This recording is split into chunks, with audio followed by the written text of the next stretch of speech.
Last Friday I went to Newmarket, Ontario, so that I could be present for the sentencing of Michael Schmidt. And I felt this was important. For those of you who know Michael Schmidt, he's a farmer who has decided to stand up to the government for our right to access raw milk. And for him it is a freedom issue, and for me it's a freedom issue, which is why I felt it was important to go. But I also felt it was important to go out of my respect for Michael Schmidt, because he is an amazing individual. He was charged, he continued to basically stand up to the government. He was charged again, and at trial he was acquitted. It was a beautiful decision where the court basically said we have the right to choose what to eat, but the government appealed, and he fought that, and he lost.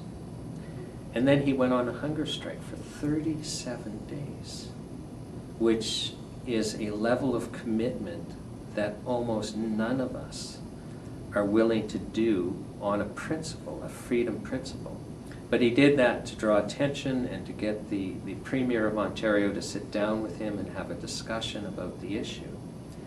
And at his sentencing, he took the stand and he explained to the court, because the court, to punish him, and everyone anticipated there would be a fine and probation. But to set a fine, a court has to know that you have the ability to pay a fine. That affects the setting of fine amounts. And he took the stand and he said, years ago he realized this was going to be a long fight, that he was going to be punished by the system.